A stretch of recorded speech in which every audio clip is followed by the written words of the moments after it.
Estamos chegando com o contraponto do Trocando em Miúdos, em mais uma semana onde a política ocupou o espaço do noticiário.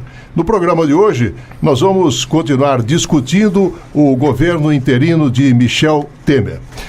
Antes de entrarmos e apresentarmos os nossos convidados de hoje, eu gostaria de registrar mais uma vez que quando criamos este quadro Contraponto, foi exatamente com o objetivo de oferecer a oportunidade de uma discussão que ensejasse aos nossos ouvintes a oportunidade de formar uma opinião sobre determinado assunto. Contraponto pressupõe um tema e dois pontos de vista. E dois pontos de vista que muitas vezes são antagônicos e que contribuem para enriquecer uma discussão e, consequentemente, os nossos ouvintes poder formar uma opinião a respeito. Nós procuramos arregimentar aqui nos primeiros programas os segmentos mais representativos da sociedade. Recebemos aqui o presidente da CDL, recebemos o presidente da SIUB, recebemos o deputado Felipe Atier e também nós procuramos o Sindicato Rural com o objetivo de trazer a participação do setor agropecuarista para uma discussão, principalmente em cima das propostas que o governo interino Temer tem. E, lamentavelmente, fomos surpreendidos esta semana com a manifestação da assessoria de imprensa do Sindicato Rural, dando conta de que foi tirado numa reunião que o sindicato não participaria do contraponto. Bom, respeitamos, evidentemente, a decisão, muito embora venhamos a lamentar, porque o segmento estaria representado neste programa e teria a oportunidade, como tiveram outros dirigentes ruralistas aqui de Uberlândia, um assento permanente no nosso programa, como é o caso do nosso convidado hoje, o Dr. Vitor Hugo Machado da Silveira, que é um brilhante advogado, criminalista, e que durante esses 29 anos do programa Trocando em Miúdos, frequentou por inúmeras vezes, sentou nessa cadeira e conosco debateu temas que muitas vezes eram extremamente espinhosos e indigestos, mas sempre com grande brilhantismo, e eu tenho muita honra de recebê-lo aqui, doutor Vitor Hugo. Bom dia. Muito obrigado, Márcio. E também conosco o professor Roberto Bueno, da Faculdade de Direito. Bom dia, Roberto. Bom dia, Márcio. Bom dia, ouvintes. Bom dia ao colega, diria assim, Vitor Hugo, por seus tantos anos de UFO e Faculdade de Direito. Bem, doutor Vitor Hugo, se o senhor tivesse que fazer um balanço sucinto dessas 2 dezenas ou um pouco mais de governo interino Temer, qual seria o seu balanço? Respondendo com uma palavra, positivo. Por quê? Porque nós precisamos de algumas mudanças. A situação é caótica, é terrível. Eu estou com 75 anos de idade, nunca vi nada igual ao que nós temos hoje. Não quero saber de quem é culpa, se culpa é da presidente ou não, sabe? Eu lamento que ela dê demonstrações de desconhecimento das coisas. Depois que saiu a determinação que ela deve, de acordo com a língua portuguesa, que ela deve ser chamada de presidente e não presidenta, ela deu uma entrevista e criticou. Ela vai me desculpar, ela não tem competência para isso. Ela não tem competência para isso. Ela ignora o português. Ela ignora tudo. E o que nós estamos vendo hoje, 11 milhões de desempregados. Não são 10 mil, não, são 11 milhões. É culpa de quem? E outra coisa, Márcio, a Lava Jato está mostrando. E um ponto positivo que eu acho é a saída do ministro da Transparência? Da Transparência, e o primeiro que saiu. Da Previdência. Romero Jucá. Eu acho importante. E a nomeação agora do ministro da Transparência, para ministro da Transparência, do Torquato. Torquato é um dos grandes advogados do Brasil. Já foi ministro do Tribunal Superior Eleitoral por 2 vezes. É um homem intocável. Quer dizer, eu acho que estava faltando isso, sabe?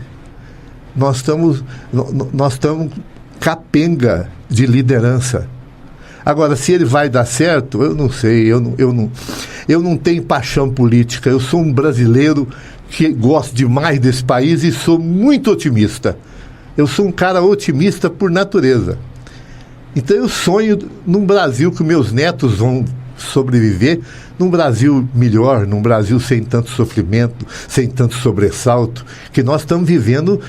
Cada dia que passa, você liga a televisão de manhã cedo, ou no Jornal da Band, ou no Jornal da Globo, aonde quer que seja, você tem que estar preparado para sobressalto, porque vem notícias ruins. Não sei se a Dilma é culpada, mas infelizmente ela é que vai levar, o débito vai ser na conta dela. Uhum. Vamos estabelecer o primeiro contraponto, professor Roberto.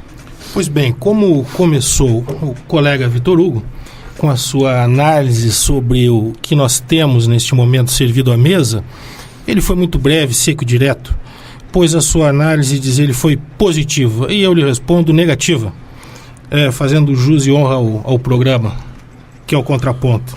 A situação é caótica, diz o senhor, e eu concordo em gênero, número e grau, concordo com o senhor, porque ela é caótica. Mas não por culpa do Temer. É caótica não porque por culpa do Temer. Temer é o Temer o não caos. É culpado. Temer é o caos. O Temer não é culpado. O Temer é o quem caos. Esse homem é o caos. Quem está há 15 anos Esse aí é o PT no governo. Está há 15. Quem está no governo há 15 anos é o PT. E o time quem reacionário está sem. Foi o PT, Roberto. E o time reacionário e autoritário está sem no governo. Mas quem roubou? Quem roubou o país? Quem roubou o senhor está dizendo com nota fiscal ou sem? Só gente do PT. Há muitos anos o time autoritário está no poder neste país. Há anos, décadas estão no poder. E graças a Deus o plano do Lula foi pro buraco. O plano popular jamais. Eu espero que o Lula suma, desapareça do... Pois eu não desejo o mal aos meus oponentes. Não desejo. Eu não quero que os meus oponentes sumam. Eu quero vê-los. Eu quero vê-los para triunfar sobre eles. Mas não quero que desapareçam. O Lula não é meu oponente, não, porque eu não tenho partido político, nunca tive. Nunca tive partido político. Mas não se honre disso. Já fui contra o Fernando Henrique Cardoso, num programa feito aqui. Eu estava aguardando as minhas... Concordo com o senhor. Se comprou a eleição, o senhor tem que se contra. Naquela época. Claro. É claro. Agora, acontece o seguinte. Nós estamos vendo hoje o Brasil assaltado. BNDES. E a Transamazônica? E a Transamazônica? E Furnas? Que Transamazônica? E Furnas? E a Angra dos Reis? E Angra dos Reis? E Angra dos Reis? Também não conta? Roberto, qual e Brasília? E Brasília? A Fundação do Brasil? Qual a diferença que existe entre Angra dos Reis e a Petrobras? A Petrobras era a 4ª empresa maior do mundo. E atualmente todas as petrolíferas estão em crise. Todas as petrolíferas estão em crise. Petróleo, o preço do barril caiu no mundo inteiro. Não ia ser Petrobras que não ia cair. É uma das maiores dívidas do mundo. Caiu por quê? Porque todo mundo roubou. E durante o regime militar, não. Durante o regime militar, ninguém roubou. Nós temos aí o Lula recebendo $2.500 por palestra. Palestra de quê? Daquele analfabeto.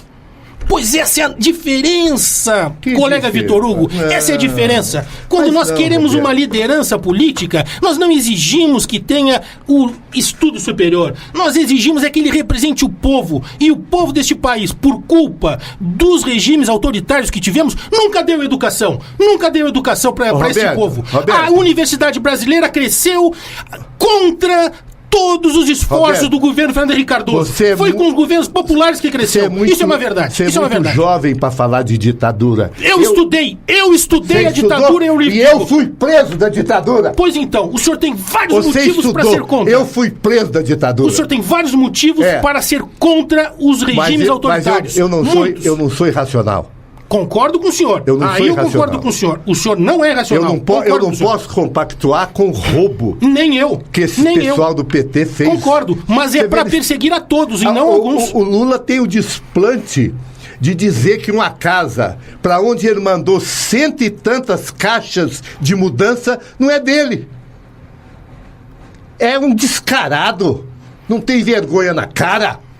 Tinha que assumir. É minha mesmo. Eles fizeram e me deram. Acabou. O que vocês têm com isso?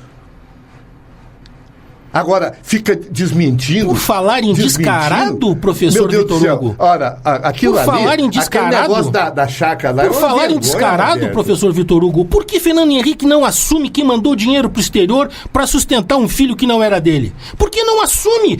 Deveria assumir também que manda dinheiro através de uma empresa a qual não tem nenhuma relação. Por que não assume? Qual a prova que fez contra o Fernando Henrique que ele roubou o Estado?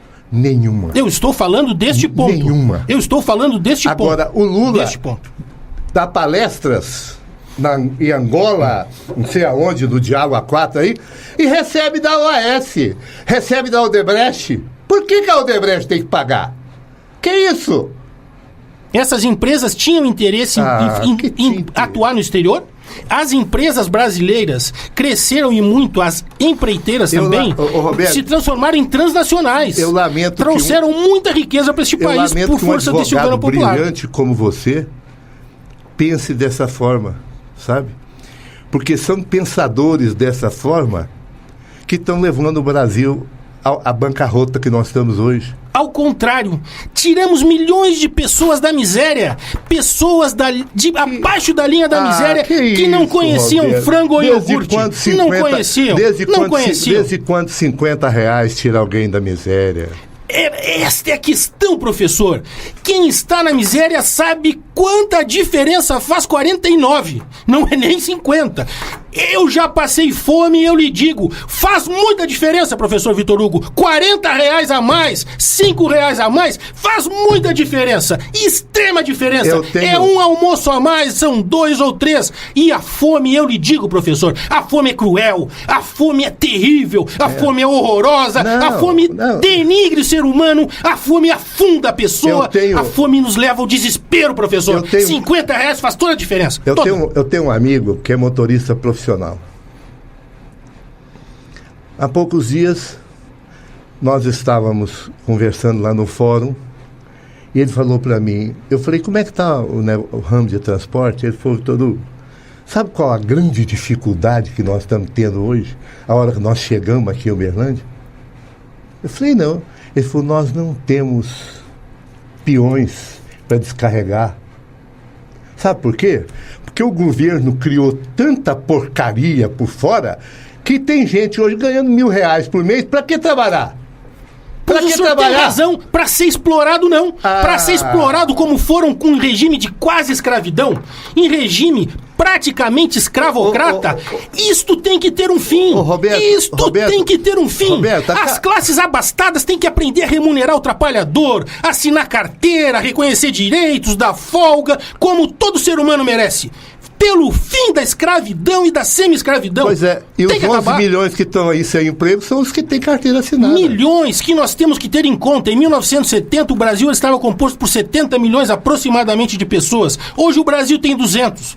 Este número absoluto de 11 milhões tem que ser entendido no seu contexto. E em um contexto, professor, de crise mundial, que no Brasil demorou a chegar porque o governo tomou providências de corte político keynesiano, políticas contracíclicas, tentando superar a maré de uma crise que acabou chegando, mas que no mundo inteiro veio muito antes. Roberto, Portugal passou horrores, a Grécia ainda passa, a Espanha sofreu, França também.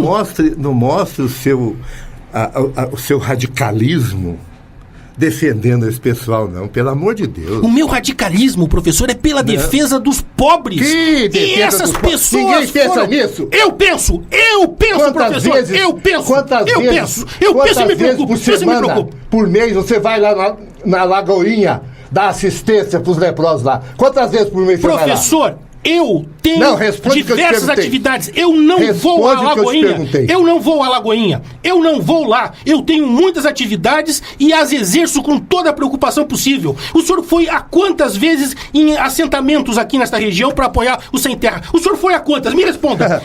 O senhor foi ou não foi? Foi ou não foi? Fui várias vezes. O senhor foi a assentamentos em Uberlândia. Fui apoiar o Sem Terra. Pois muito bem, lhe parabenizo, mas gostaria de saber quando. Invadiram a fazenda da Generosa. E eu fui contratado para entrar com a reintegração de posse. Aí eu fui lá para tentar conversar com os, entre aspas, líderes. Ah, bom, o senhor foi servir ao dono, não ao sem terra. Uma delas, uma prostituta. Não tem nenhum problema. Nenhum problema. Aí, ser humano. Respeitemos. A hora que terminamos a conversa, eu, educadamente, peguei na mão dos três para cumprimentar. Mão mais lisa que a minha. São trabalhadores sem terra. A mão mais lisa que a minha. Passados uns dias, um deles foi no meu escritório. E eu perguntei para ele, você é trabalhador sem terra? Ele falou, não, doutor, eu sou líder. Ou seja, tem muita gente vivendo às custas desses programas fajutos, porque os programas do governo Lula e do governo da Dilma são programas fajutos, são programas mentirosos. Ninguém está sendo tratado como deve ser tratado. O brasileiro está passando dificuldade, muita dificuldade, em função de quê? O brasileiro está passando muita dificuldade, e eu vejo a dificuldade em em todo lugar que eu vou, que eu converso, está todo mundo queixando. Eu nunca vi isso. Nem na época da ditadura. Pois não podia, era proibido, tinha perseguição. Você entendeu? Não tinha como fazer passeata, não tinha como fazer movimento. Vamos... eu estou adorando a discussão, porque acho que...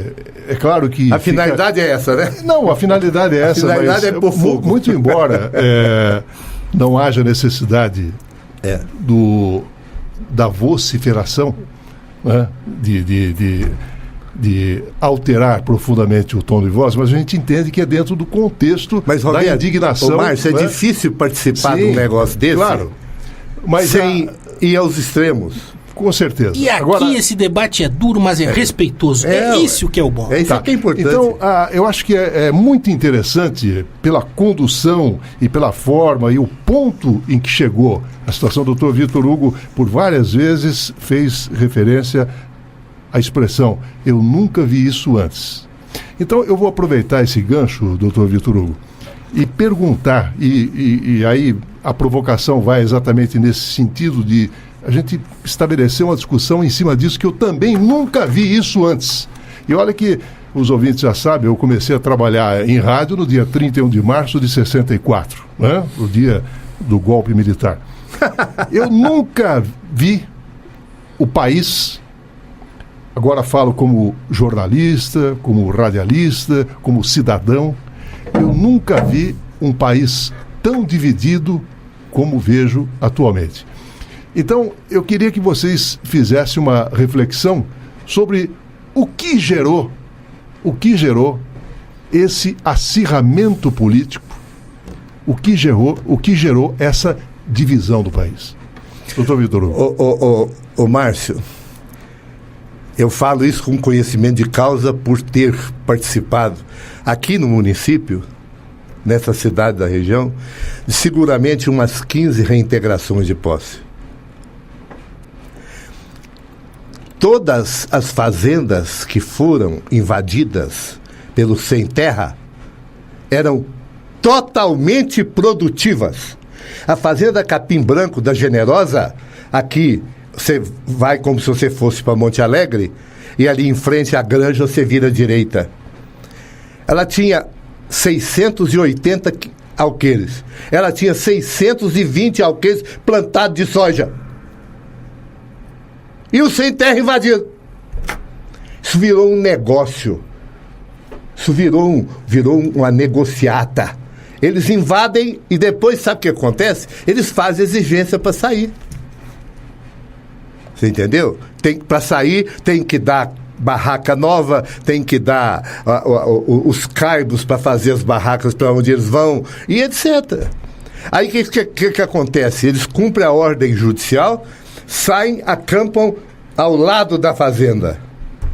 Uma semana depois eles invadem outra vez. Isso virou brincadeira.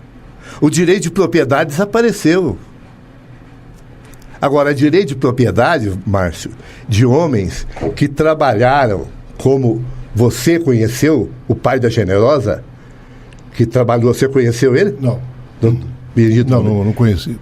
que trabalhou duro para poder ter uma fazenda. E eles chegam lá e tomam conta.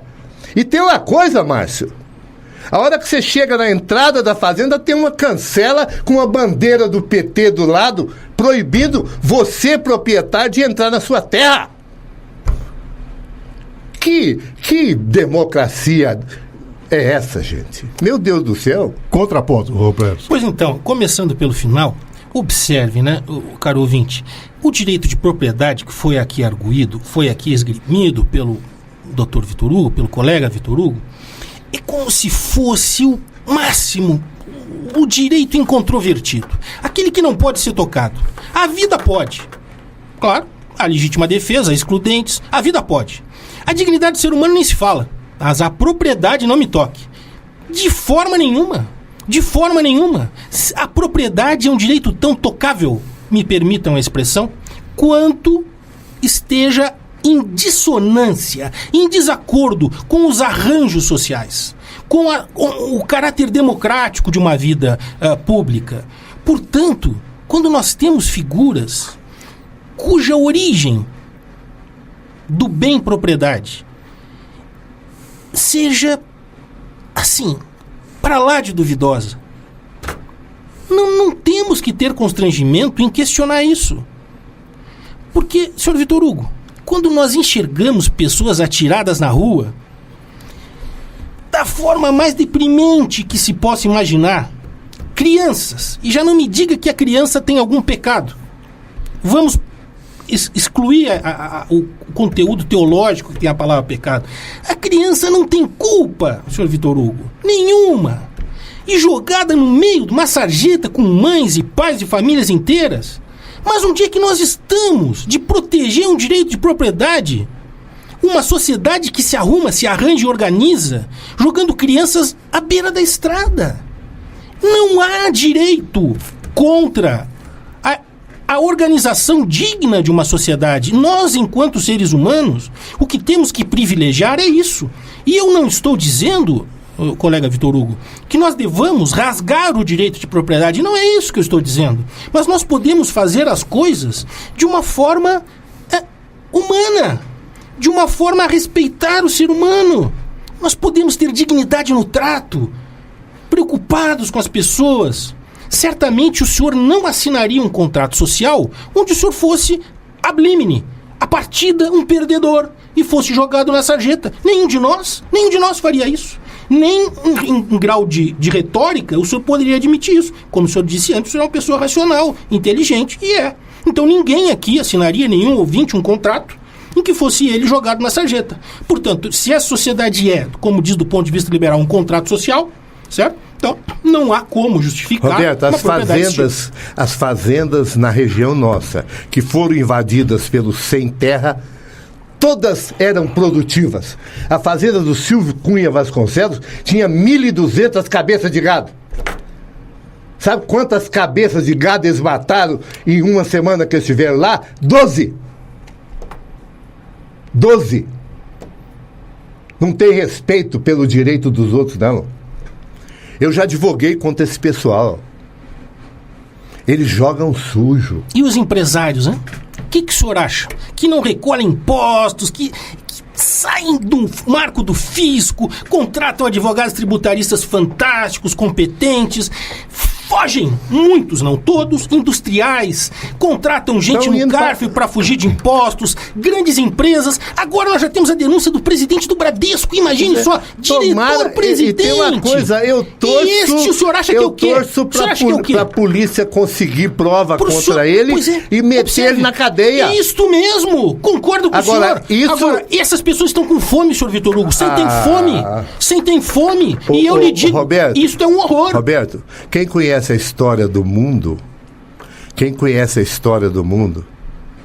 sabe que sempre houve 3 classes sociais. desde a Revolução Francesa até hoje.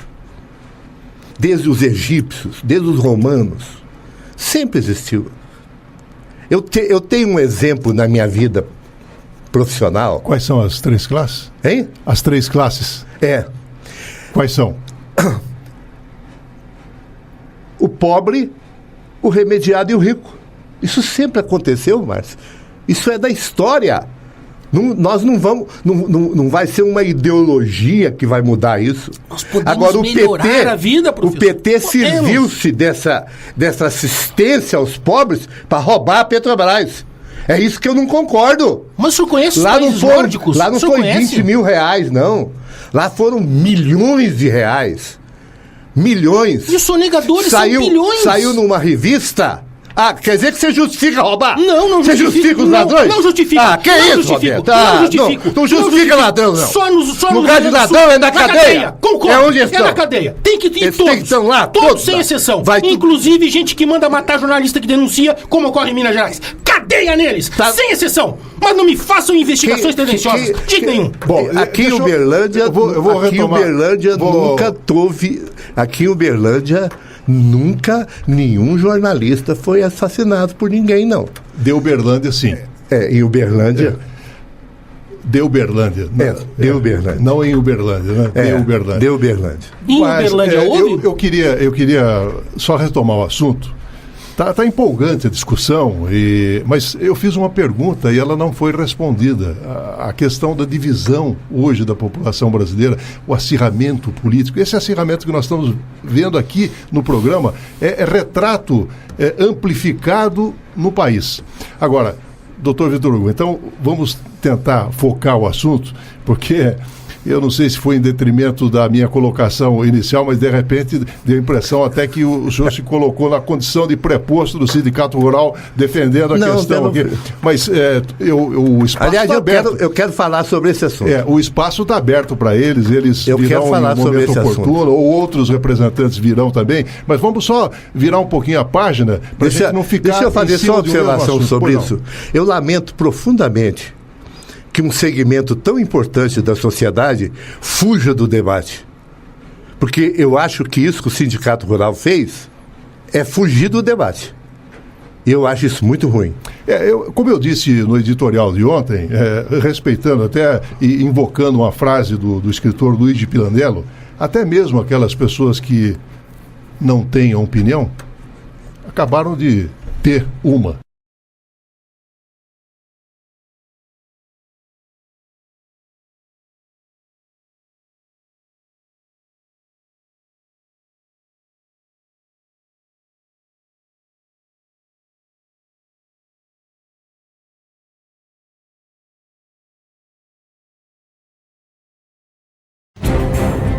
Contraponto. E agora espero que possamos focar exatamente em cima desse assunto. Por que rachou o país ideologicamente? Doutor Vitor Hugo. Bom, eu estava em São Paulo no dia da manifestação do ano passado. Coincidentemente, fui fazer uma audiência lá e fiquei por lá no fim de semana porque eu tenho alguns amigos lá, inclusive um que é desembargador do Tribunal de Justiça de São Paulo, que foi meu colega de infância, e nós jantamos junto e tal, etc. Então, você examinando as pessoas, você vê que esse pessoal que apoia a saída da Dilma não tem radicalismo. E eu acho que o que levou a isso aí é justamente o radicalismo do PT. A teimosia do Lula de dizer que é inocente. Tem uma frase do Lula que ele diz que ele é o homem mais inocente que tem no Brasil. E o jornalista perguntou, mas o senhor convive com os maiores bandidos que tem no Brasil? E eu perguntaria para ele, o senhor tem espírito de Madre Teresa de Calcutá? Mesma pergunta pro Aécio. Mesmo. Tente. Eu acho que o Aécio não é um líder que mereça a gente discutir sobre ele. Só isso. Bela a minha definição. opinião sobre o Aécio é essa. O PSDB tem homens com muito mais condição de representar o PSDB do que o Aécio.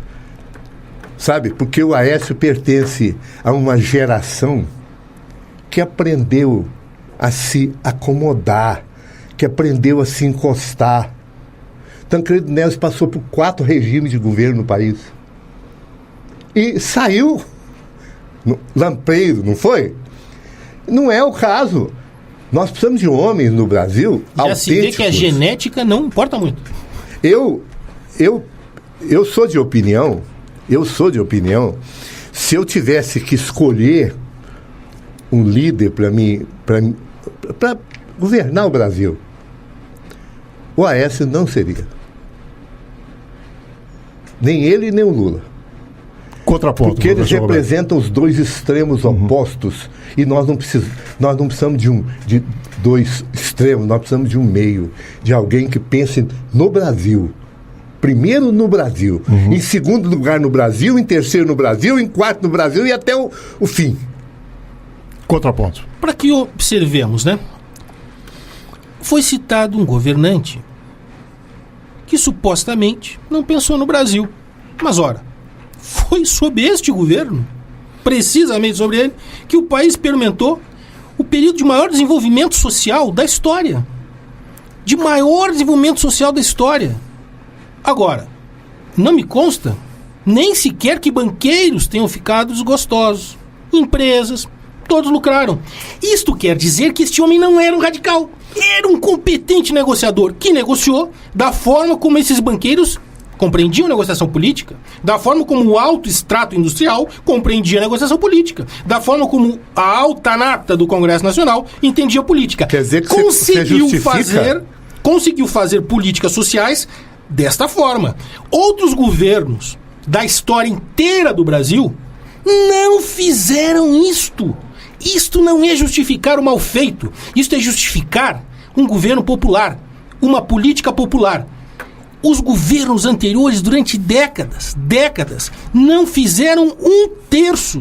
O número de pós-graduandos no Brasil, para citar só um dado, o número de doutores e mestres, sob os 2 governos Lula, governo popular, já que foi citado o governante, que coisa que eu não costumo fazer, mas já que foi citado, foi o dobro da história do Brasil, de 3 milhões e um pouco para 7 milhões e meio. É um passo gigantesco. E não foi apenas, isso não é um dado isolado. Assim como estes dados, nós temos outros tantos dados sociais. Internacionalmente foi reconhecido que o Brasil teve um avanço enorme. Ou seja, este personagem que o senhor cita, Lula, como radical, não foi um radical. Eu não cito ele como radical. Eu cito ele como ladrão. Ele é ladrão. E vai pra cadeia. Se o senhor não provar, é o senhor que vai. Recebe 1.400.000 por uma pesquisa que ele fez na internet, no Google. Enquanto você trabalha aqui dia e noite para ganhar um salário no fim do mês. Enquanto eu advogo há 48 anos. O professor advoga há não sei quantos anos já. Você entendeu? E eles ganharam no bom. Não, isso tá... mas ele fez, então é a política do Adhemar de Barros? Não. Porque o Adhemar de Barros que falava isso. Eu roubo, mas faço. Não justifica o mal feito. Mas para mim a pena, a sanção, ela vem depois do devido processo legal. Como o senhor sabe, o senhor deve respeitar isso também, tenho certeza. Né? Como advogado, ex-professor, o senhor sabe. O primeiro, o devido processo legal. Antes disso, ninguém é ladrão, como o senhor mencionou. Antes disso, é acusado. Depois vira réu. Então, quando nós chamamos publicamente alguém de ladrão, como o senhor está fazendo e outras pessoas no país fazem, nós estamos infringindo a lei. Roberto, isso é o primeiro crime aqui está configurado. Roberto. Estamos qualificando alguém pela prática de um crime que não houve comprovação. Só pode ser suspeito. Você, como advogado, sabe que nos crimes contra a honra existe a exceção da verdade. O senhor tem como provar? Está aí para todo mundo ver. Não está aí para todo mundo ver. Não está condenado. Está aí para todo mundo não está condenado. Se não está condenado, não pode. Eu recebi hoje, pela internet, a delação premiada do Delcídio Amaral, inteirinha, da primeira à última página. É um negócio impressionante. É impressionante como eles se emiscuíram no poder e estavam solapando, tirando as raízes da árvore Brasil. Não pode ser dessa forma. O Lula vai para a cadeia, ele vai para a cadeia, o senhor escreva, ele vai para a cadeia. Será que vai ter companhia do Aécio, hein? Se for investigado? Porque tá difícil investigar o Aécio, né, professor? Tá difícil! Mandam arquivar, chega no Supremo, arquiva, outro juiz não vê. É uma coisa impressionante. Bate uma cegueira nacional. Não, agora... Fala no nome do Aécio, ninguém viu. Morre um repórter, morre um delegado. O Gilmar Mendes devolveu pro Janot estudar o caso. Se o procurador da República encontrar fundamento para isso... Mas o senhor que já sabe que o Lula é ladrão, que o senhor falou, como é que o senhor não dá guarida ao que uma gravação foi... que se disse numa gravação, um ministro de Estado, todo mundo conhece o esquema do Aécio. Isso é palavra literal, não estou dizendo. Literalmente foi transcrito isso. Todo mundo conhece o esquema do Aécio. Pô, puxa vida, doutor Vitor Hugo. Puxa vida. Em momento nenhum, aliás, do início, desde quando você mencionou esse nome, eu dei a minha opinião sobre ele. Isso, e então, vamos seguir discutindo, porque estamos discutindo Lula, estamos discutindo Dilma, governo popular, vamos discutir agora também. Agora acontece o seguinte, contra o Lula existem fatos reais. E quem é advogado na área criminal, como eu sou, há 48 anos, sabe que a materialidade é tudo. O indivíduo manda levar para casa dele 140 caixas de mudança sem a casa ser dele. Ele está pensando que os brasileiros são tudo tapado, como ele acha que todo mundo é? Olha, professor, o senhor observe bem. O que o senhor está mencionando de colocar caixas na casa de alguém, não sinceramente... Não estou mencionando, não. Isso tem fotografia descendo do caminhão, mostrando. Normal. Tem filme. Não, normal. Olha, agora, isso não é prova de crime. Prova de caixa na casa de alguém não é crime. Não é crime, não é tipificado. Doutor, o senhor conhece bem o Código Penal. Eu não conheço. O senhor é advogado. Agora, no Código Penal não tem tipo. Isso não é tipo. Isso não tem tipo legal. Prova circunstancial. Isso chama-se indício. Indício. E os indícios juntados, acoplados uns aos outros, constituem a prova. Qual o indício que existe? Ninguém manda para uma casa mais da metade da mudança dele sem ser dono dessa casa. Esse é o indício. E a prova é o contrato de gaveta que foi encontrado na casa dele, lá no apartamento dele, no dia que foi feita a busca e apreensão. E modelos que se jogam de um 10º andar de um edifício em Belo Horizonte, morrendo com algum segredo, isso não é prova de nada, não é indício de nada, ninguém acha importante, ninguém investiga. Como eu já disse e repito, morre um policial da Polícia Civil, né, que estava com muitas denúncias feitas e protocoladas. Isso não é indício de nada. Não é materialidade nisso, professor? Duas pessoas mortas? Duas? Não é indício de nada aqui? Não é nada para ser investigado? Mas como? Aí a mudança de alguém para uma casa que não é sua vira um indício de um crime monumental. Mas como? Mas crime monumental? Duas mortes não. Duas mortes não são. Monumental, mortes não são. Ele tem que justificar, sendo o analfabeto que ele é, que ele ganhou 40 e tantos milhões de palestra. Que isso, doutor? Nós temos personagens nessa república antigos, hein?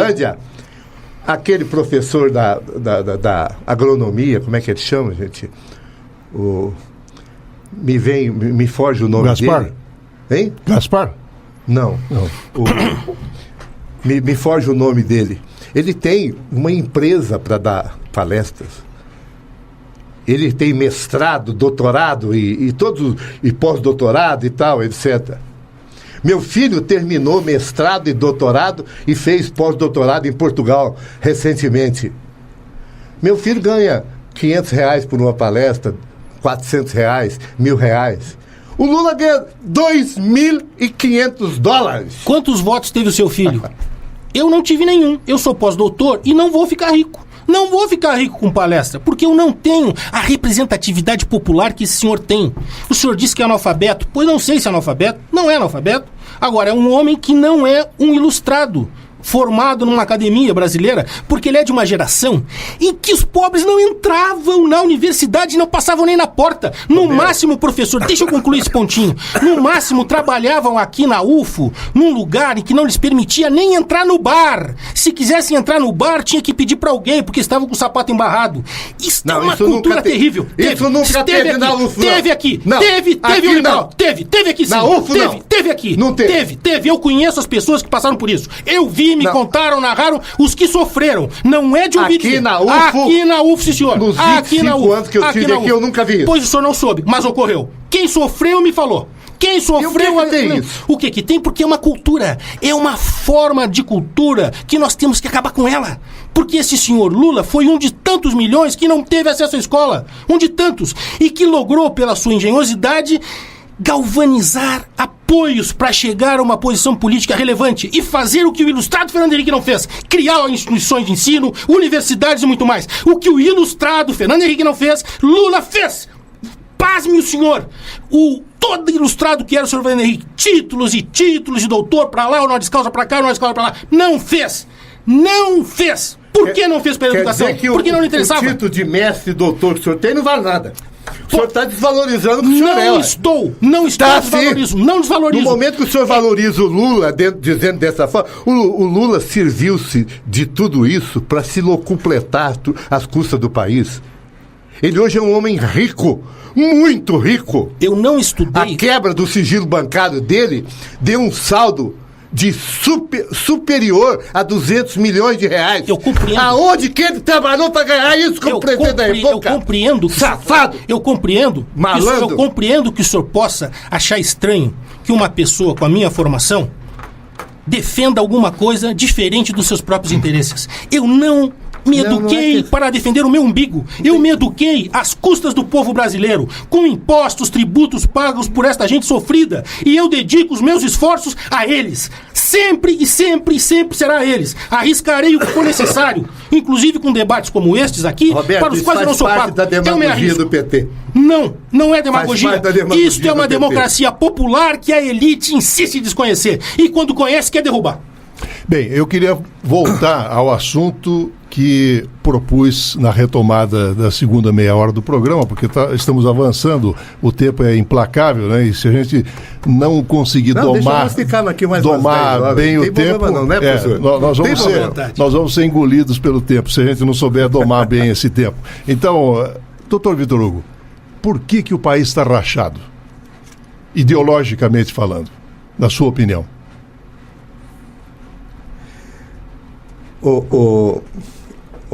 Márcio, eu te respondo tendo como exemplo a minha pessoa mesma.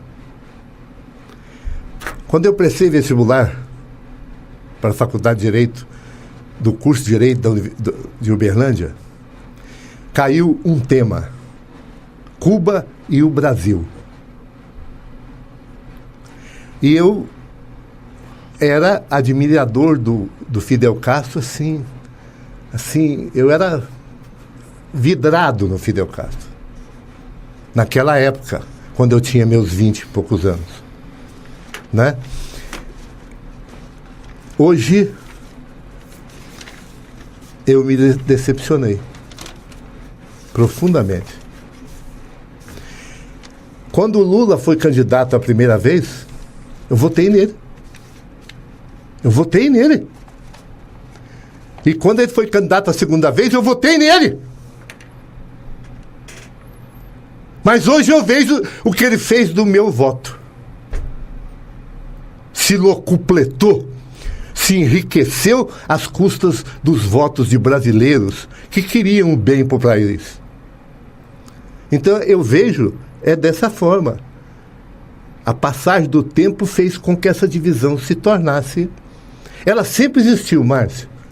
Só que antes ela estava escondida, guardada nos corações dos brasileiros. Quando que na época da Revolução de 64,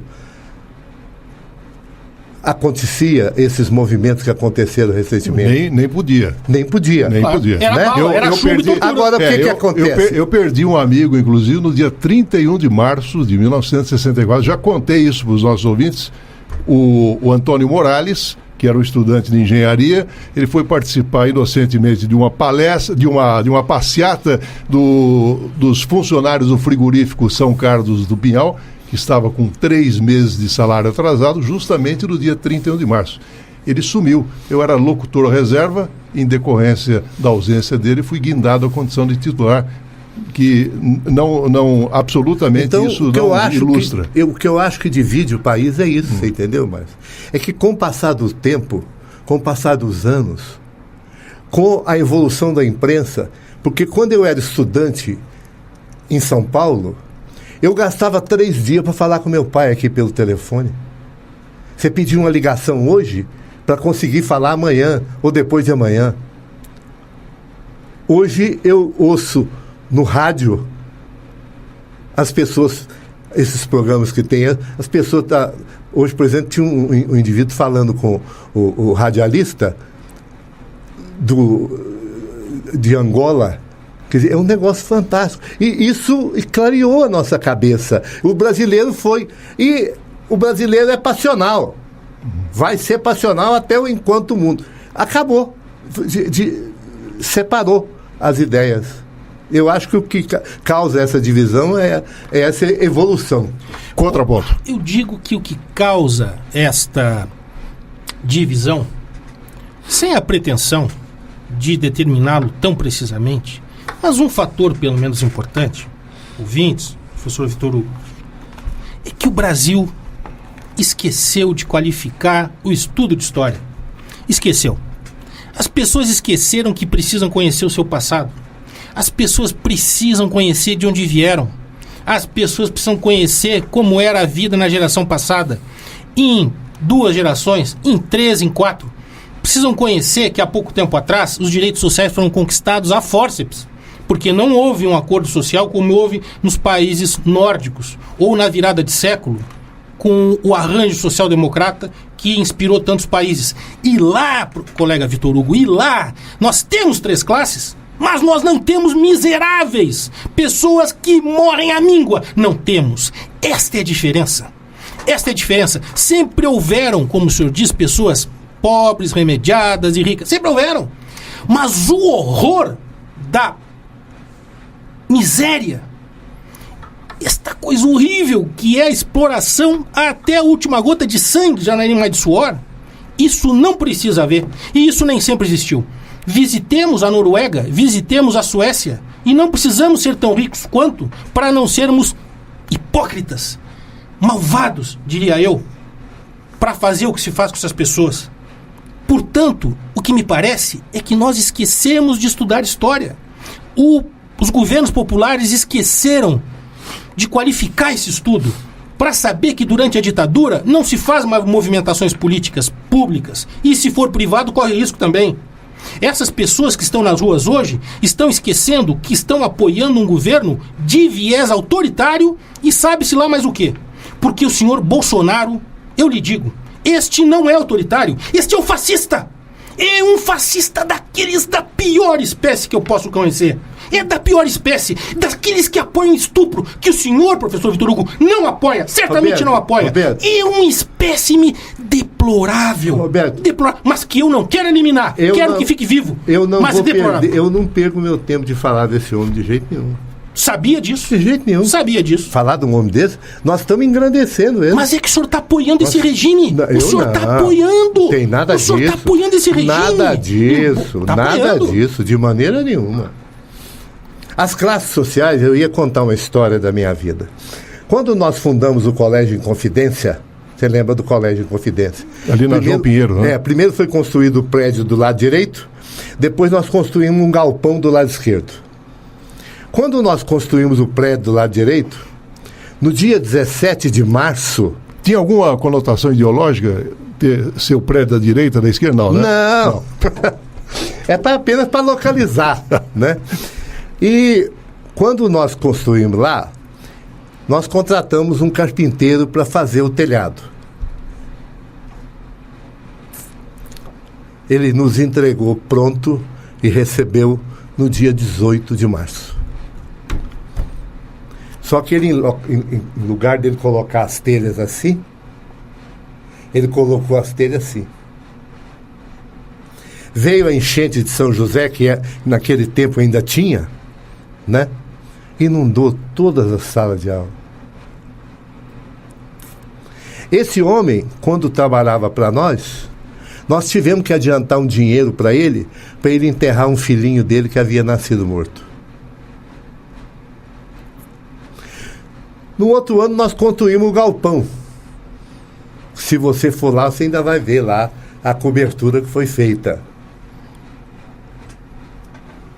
Você vai ver lá a cobertura que foi feita. Um trabalho de mestre, um trabalho fantástico. É o trabalho feito nas coberturas que tem, nos galpões que tem ali na João Pessoa. Esse homem, quando trabalhou e fez para nós essa cobertura, ele tinha mercearia, ele tinha várias casas de aluguel, ele tinha automóvel, ele tinha tudo. Eram 2 carpinteiros, com a mesma profissão, só que um altamente capacitado e o outro bizonhamente capacitado. O que aconteceu? Aquele bizonho fez um trabalho péssimo. Aquele capacitado fez um trabalho que está lá até hoje e nunca teve o mínimo defeito. Eu acho o seguinte, as classes sociais oriundas surgem disso, Márcio. Existem diferenças entre os homens, entre os seres humanos. Existem homens mais capazes de produzir e homens menos capazes de produzir. Eu vejo, por exemplo, como exemplo da minha vida, o meu pai. Meu pai era um roceiro. Ele veio para Uberlândia, alugou um cômodo, pôs um armazém de secos e molhados e venceu na vida. Por quê? Porque ele sabia trabalhar, porque ele trabalhava. Eu me lembro do papai levantando às 5:30 da manhã. E graças a esse costume, eu aprendi esse costume. Eu, 6h, 6h15, eu já estou no meu escritório todo dia, de segunda a domingo, sem exceção. Então é isso que faz as classes sociais, a capacidade de cada um. Infelizmente é isso. É coisa de a explicação. Não sei se tem explicação. Bem, nós estamos no finalzinho do programa. Considerações finais, professor Roberto. Então, diria o seguinte: sem leguleios, tergiversantes, exóticos, alucinógenos, professor Vitor Hugo, a educação é a chave para que nós retiremos pessoas de uma situação de pobreza e de miséria que nenhum de nós está por natureza avocado a sofrer neste mundo, com Deus ou sem Deus. Nós, seres humanos, é que organizamos isso. O fascismo é fascismo. Regime popular é regime popular. O fascismo é elitista. Sempre foi. Desde as suas origens. E nós temos é que nos preocupar com a massa de pessoas. Os ricos já têm como se defender. E muito bem. Podem contratar brilhantes advogados, como o senhor, por exemplo, em caso de reintegração de posse. Os miseráveis, os pobres não têm. Essas pessoas é que precisam da nossa atenção. E dar-lhes educação é colocar as condições possíveis para que tenham melhor sorte na vida. O que não é segurança total. Não é. Haverão aqueles mais esforçados, haverão os mais talentosos, que saberão explorar melhor as suas circunstâncias, tudo isso vale. Mas nós temos que dar condições para as pessoas. Você considera o pessoal do MST pobre nesse sentido, você fala? Sinceramente, professor, me assusta que o senhor pergunte se as pessoas que vivem à margem de uma terra, numa barraca improvisada, com um plástico, uma lona qualquer, comendo aquilo que aparece, improvisadamente, se o senhor considerasse as pessoas de classe média, eu não entendo mais a vida da sociedade. Não, eu não estou falando isso, não. Entendi. Eu estou estranhando que você considere, porque está provando que você não conhece esse povo. Você não conhece. Esse negócio de ir em assentamento, eu quero ver se você conversa com eles todos no dia a dia, para você ver. Eu conheço um deles, pelo menos, que lidou comigo. Ele tem, aqui em Uberlândia, ele tem casa de aluguel.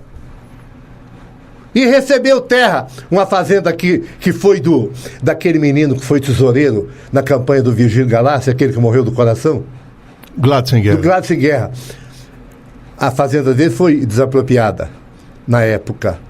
Ele tinha um pedaço de terra lá e ele tinha casa de aluguel. Eu também conheço um político corrupto que desviou verbas de municípios. E todos os políticos são corruptos? Não. Não. Assim também esse Centeno que o senhor conheceu. Não generalize. Eu estou achando que a grande maioria é. Ah, bom. Então, a grande maioria então cuidado, porque Uberlândia tem vários políticos. Por exemplo, né? Eu quando vejo, por exemplo, um homem como o Buarque lá, o senador Cristóvão, né? É um homem puro. Então eu me surpreendo de como que ele conseguiu ao longo dos anos chegar nessa condição, convivendo naquele ambiente lá. Porque o ambiente é profundamente deletério. O ambiente da política é profundamente deletério. Você vê o nosso prefeito de Uberlândia, ele deixou a cidade virar um caos de buracos.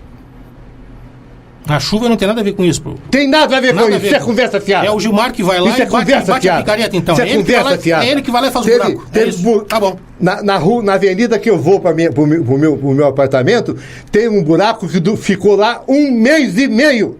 Durante o período de chuvas? Durante o período de chuvas ou não? Não choveu 1 mês e meio aqui? Não, choveu? Mês e meio em seguida, então não foi no seu bairro, porque caiu muita água nessa cidade. E tapar buraco com chuva, o senhor já viu, é jogar dinheiro fora, né? Infelizmente, o nosso tempo se esgotou. Eu queria oferecer 1 minuto para as partes se manifestarem, agradecendo imensamente a sua participação, doutor Vitor Hugo.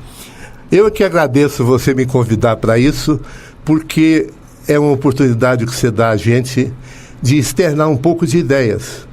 Porque eu acho que está faltando também um pouco de ideias. E quanto mais ideias forem disseminadas, mais nós estaremos fazendo bem à sociedade.